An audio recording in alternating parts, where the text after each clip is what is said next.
bed wearing nothing but a tribal fertility mask and a small square of burlap. Guess where? Not there. In the late 1990s, Third Rock from the Sun was one of the funniest shows on TV, following four silly aliens trying to understand human life.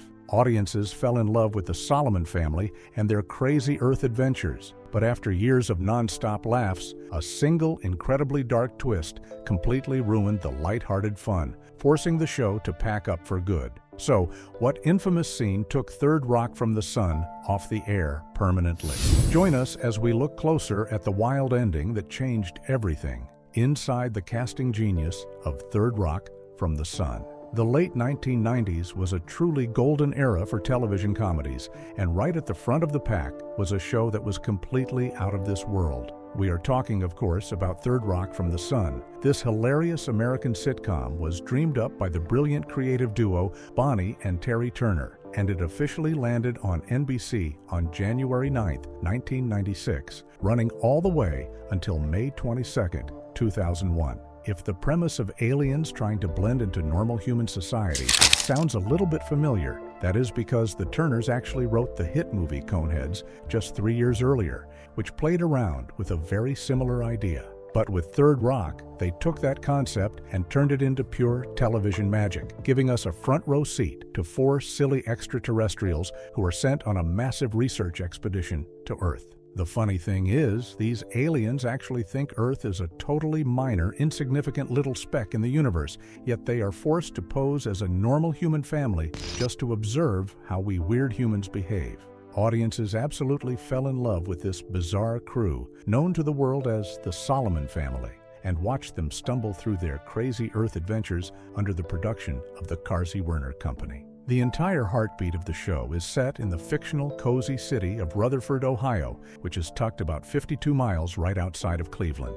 To keep a low profile, this alien crew sets up camp in a quirky attic apartment and tries their absolute best to live like regular everyday folks. A huge chunk of the show's endless humor comes from the fact that most of the episode titles are funny plays on the name of the main character, Dick. As the seasons roll on, a really hilarious shift happens. These alien researchers start out thinking they are way superior to the human natives, treating the whole mission like a serious, high-minded anthropological study. But before they know it, they completely lose track of their goals. They get so deeply sucked into the joys, drama, and comforts of human life that they basically turn into a bunch of cosmic joyriders who are way more interested in their new Earth identities than their actual space mission.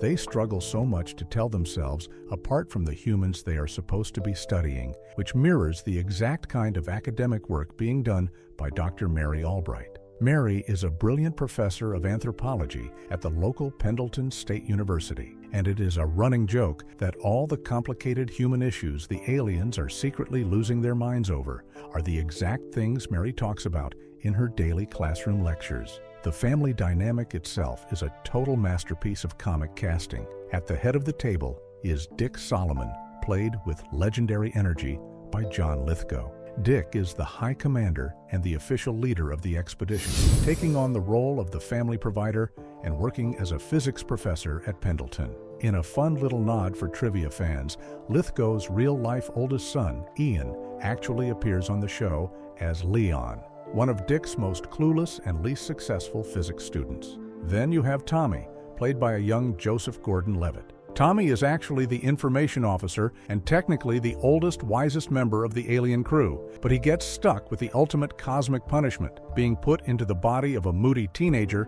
and forced to go to high school and eventually college.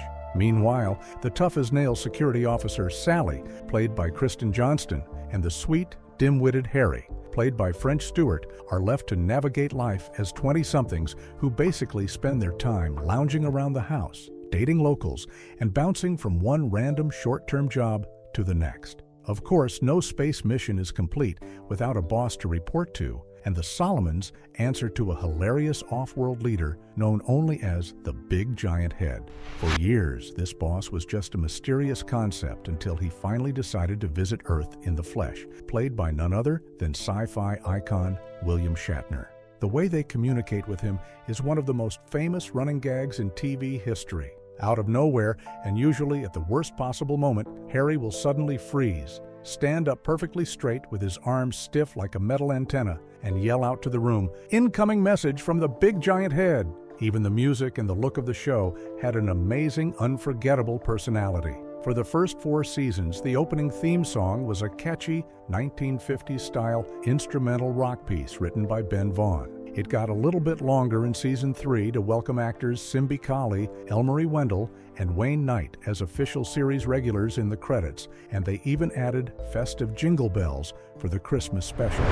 During that first season, viewers were even treated to a deep, dramatic voice introduction by James Earl Jones, explaining who the crew was. The show experimented with a big band swing version of the theme by the group Big Bad Voodoo Daddy in Season 5, before bringing back the classic rock version for the final season, alongside a couple of episodes that used a cool, modern jazz spin.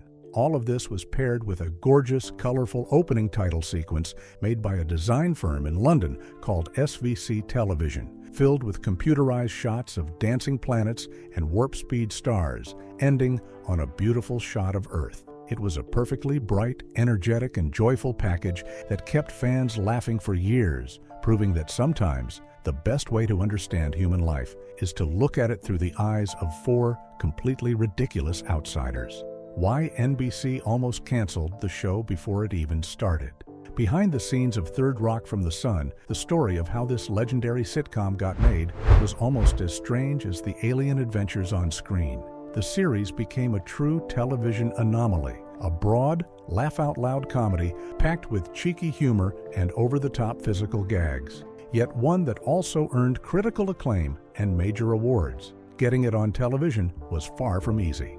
ABC originally passed on the project and left it off its 1995-1996 fall schedule. NBC stepped in and rescued it, but even then, executives weren't fully convinced. They felt the show didn't fit the traditional NBC mold and required the creators to completely reshoot the pilot before it could air. When the first episodes premiered, critics weren't entirely sold. Many complained that the show relied too heavily on sex jokes. The Cleveland Plain Dealer argued that once the series moved beyond its obsession with breast jokes, its talented cast and clever writing could make it a genuinely entertaining screwball sitcom. USA Today critic Matt Rush was equally blunt, noting that the show worked brilliantly when it embraced pure silliness, but fell flat whenever it became overly dirty. Despite those criticisms, the writers fully embraced the show's signature style. An incredible 108 of the series' 139 episodes featured the name Dick in the title as a running pun, beginning with Post-Nasal Dick and ending with Dick Soup for the Soul. Much of the show's success came from the commitment of its cast, particularly French Stewart.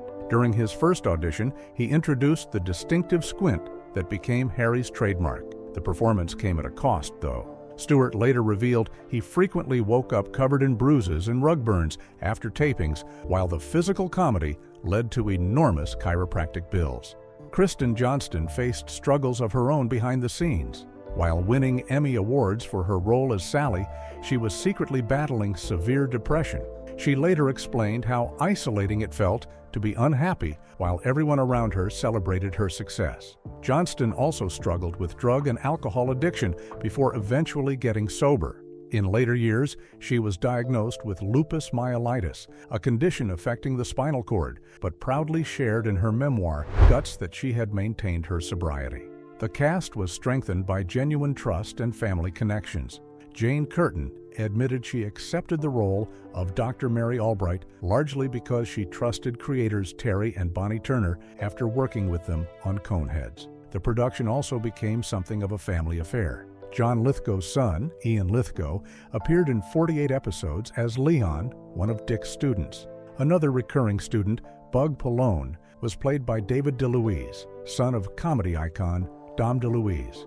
The writers loved slipping clever Easter eggs into the show. One of the best referenced, The Twilight Zone.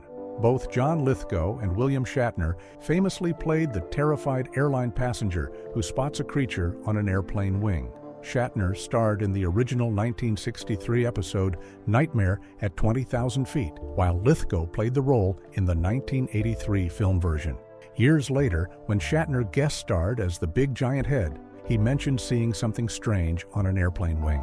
Dick instantly replied, "The same thing happened to me," creating one of the show's funniest inside jokes. The series also became a showcase for future stars. In 1999 alone, Bryan Cranston appeared as a Neil Diamond impersonator.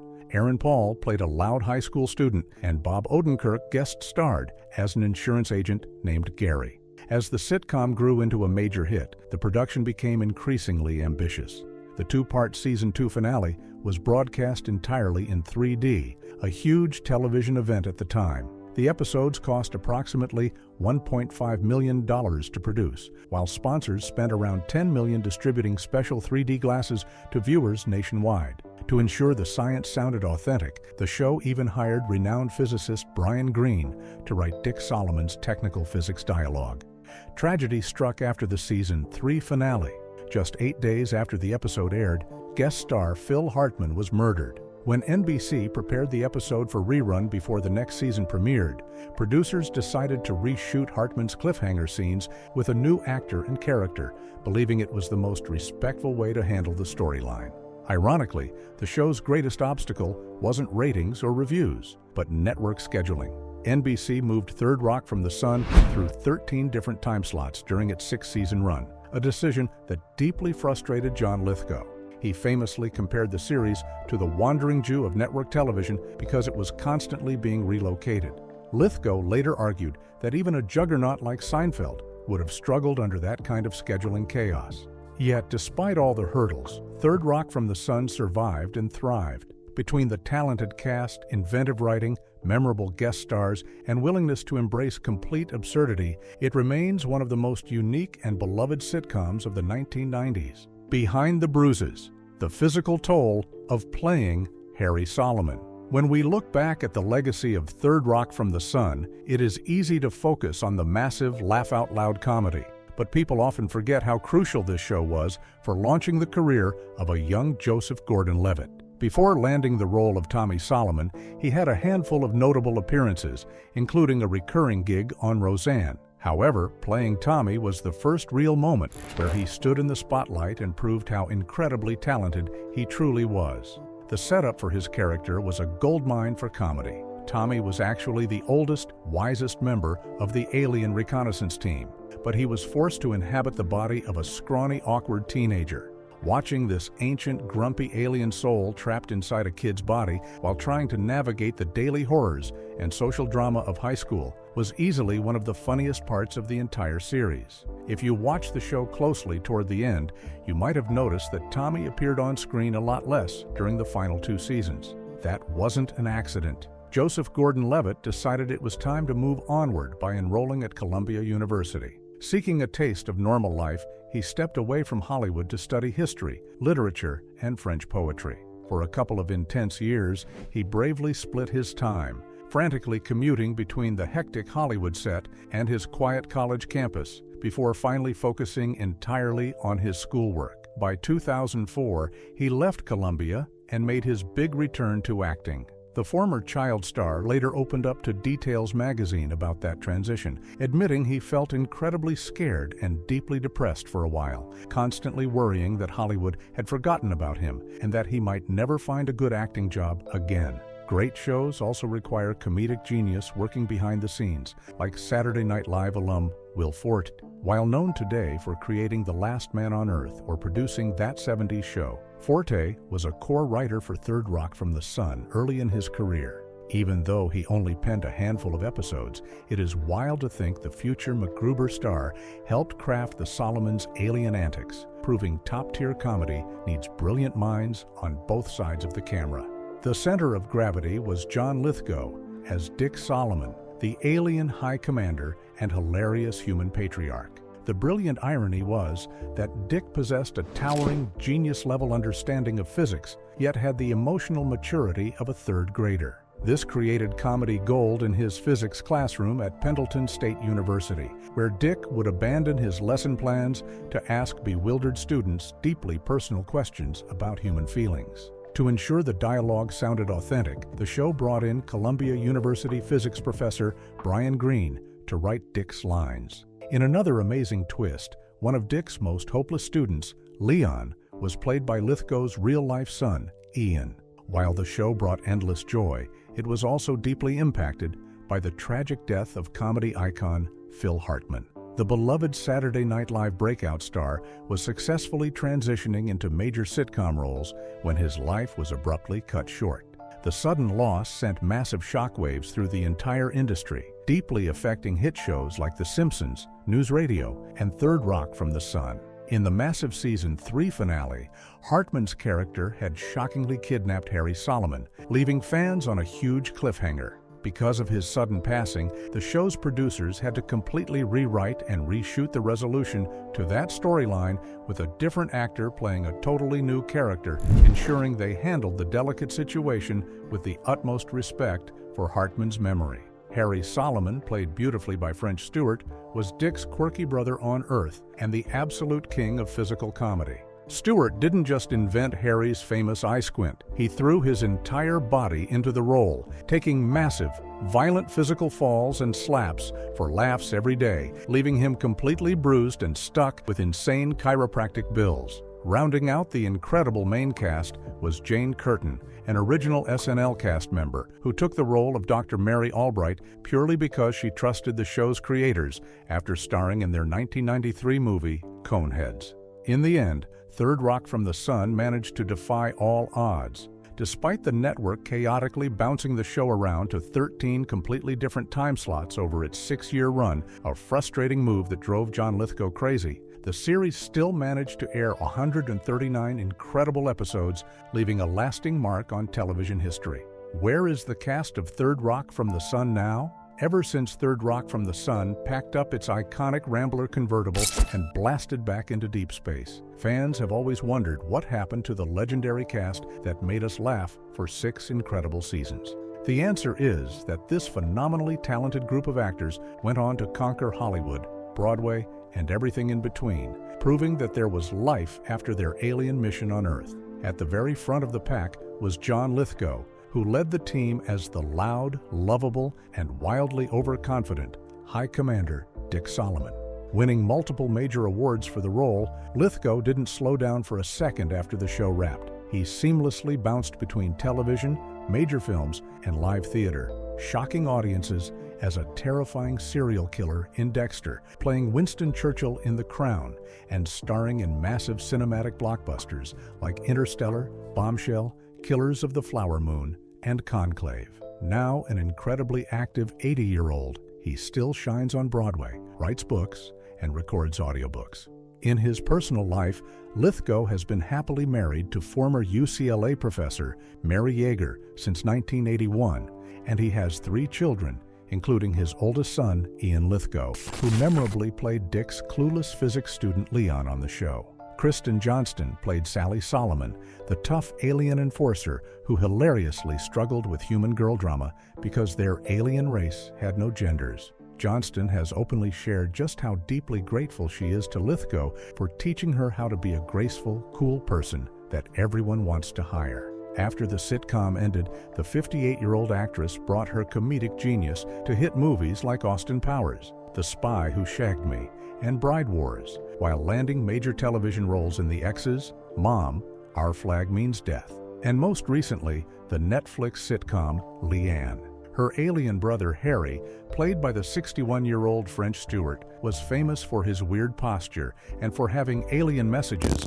shoot directly into his brain.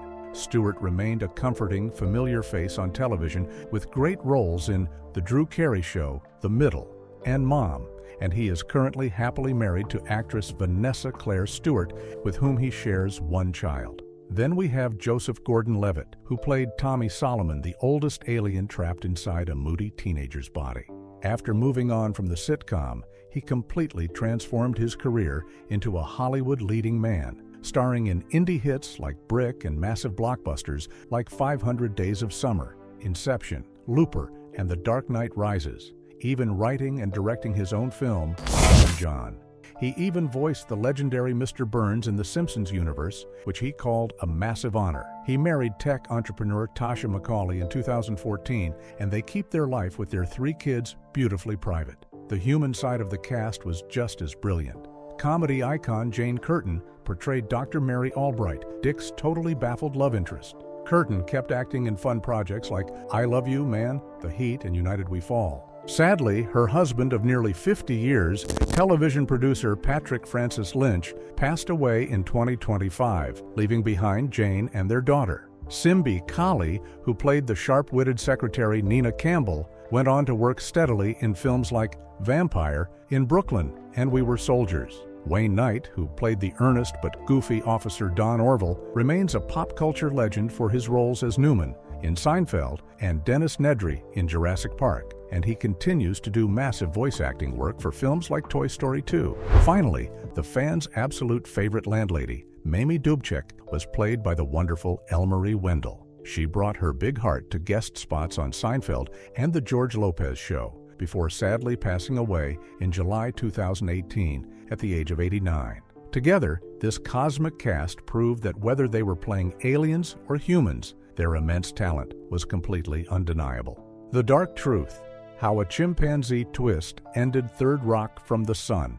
In the late 1990s, Third Rock from the Sun was easily one of the funniest, most lighthearted shows on television, keeping audiences completely in love with the silly Solomon family and their crazy Earth adventures. But after years of non-stop, goofy laughs, a single incredibly dark twist completely ruined the fun and instantly forced the show to pack up for good. The infamous scene that took Third Rock from the Sun off the air permanently happened when a furious Dick Solomon finally lost his cool and used his alien powers to transform a malevolent rival, played by comedy legend John Cleese, straight into a chimpanzee. This bizarre and jarring display of supernatural power completely shattered the show's playful reality. The exact second Dick's human love interest, Dr. Mary Albright, witnessed this shocking transformation, the lighthearted fun was over. She became deeply distrusting of Dick, forcing him to desperately confess his true alien identity. While Mary initially thinks he has lost his mind, looking back at his years of unorthodox behavior forces her to realize the jaw-dropping truth, triggering a catastrophic chain reaction that doomed the entire mission. With their cover blown and the chimp-transformed rival complaining to high command, the big giant head hands down the ultimate punishment. The Solomons are ordered to evacuate Earth immediately. As the final hours tick away, the rest of the alien crew scrambles to wrap up their chaotic human dramas. During a grocery store robbery, Sally discovers her boyfriend, Officer Don, hiding in terror inside a freezer. In a frantic attempt to inject some bravery into him, Sally accidentally pushes Don too far in the opposite direction, causing him to quit the police force entirely to open up a muffin shop. At the exact same time, Harry meets a sweet woman named Sam at the scene of the crime and instantly books a hot date with her. Later that evening, Harry spots her working at a fancy high-end restaurant, but because of the upscale setting, she politely asks him to call her Samantha. This completely fries Harry's simple alien brain, leading him to firmly believe that he is secretly dating a set of identical twins. When she later arrives at his apartment, Harry goes into a full scrambling panic, trying to keep both women apart before the hilarious misunderstanding completely blows up in his face. As the departure deadline looms, the family sadly resigns themselves to the fact that their time on Earth is officially over. But a heartbroken Dick refuses to leave his life behind and decides he is going to beg Mary to leave her planet and travel into the cosmos with them. To fix her own heartbreak, Sally steps up to save Don from his muffin shop future. She reveals to him that she is a highly trained security specialist and puts him through a brutal crash course personality alteration routine to aggressively build up his courage. It works beautifully, guiding Don right back to the police force, so that their final parting is wrapped in mutual respect and camaraderie, rather than a sad story of lost love. To give the crew the ultimate send-off, Harry and Tommy decide to throw a massive, space-themed going-away party by completely maxing out all of their human credit cards. The party brings together almost every single beloved regular side character from the entire series for one final toast. While Tommy acts completely cool and indifferent about the mission ending in front of the guests, the moment he is left completely alone in the kitchen, his mature facade shatters into pieces and he breaks down into uncontrollable, heartbreaking sobbing over leaving his Earth life behind. The emotional party beautifully culminates with a gorgeous performance of Fly Me to the Moon, sung by Elvis Costello. In the final sweeping moments of the series, the family piles into their iconic 1962 Rambler convertible at the exact scenic spot where they first landed on Earth. As they passionately discuss all the wonderful human things they are going to miss, Mary suddenly panics, realizing she absolutely cannot abandon her entire world. Understanding her pain, Dick gently escorts her out of the car and performs a highly advanced alien memory wiping technique on her. The trick completely erases every single memory of Dick from her brain, beautifully leaves behind all the warm, joyful feelings of love associated with him. Harry sweetly leaves his coat behind on the ground for Mary to rest on until she wakes up. Sitting back in the Rambler, Sally begins to cry as Tommy and Harry start softly singing their celestial mission song. Dick and Sally join in, and as the song reaches a beautiful, swelling crescendo, the four of them instantly beam away into the night sky. However, because network television loves a safety net, a completely different alternate ending was filmed just in case NBC decided to bring the show back for another season. First airing in syndication, this version continues past the emotional beam-out. The brainwashed Mary wakes up alone, spots the keys to the Rambler in her hand, and in a dazed delirium, climbs into the car and cranks the ignition. Out of nowhere, a completely naked Dick materializes in the passenger seat, shouting, "I couldn't leave without you!" Because Mary has absolutely no memory of who he is, she is terrified, prompting Dick to scream, "Alien abduction! Alien abduction!" before instantly beaming them both directly onto the mothership. It was a wild, jarring, and frantic cliffhanger, and truly, it stands as the one unforgettable storyline that blasted the Solomons off the airwaves for good. What Third Rock from the Sun episode is your favorite till this very day? Share your thoughts with us in the comments below. Don't forget to like, share, and subscribe. Also, click the next video shown on your screen. You will enjoy it.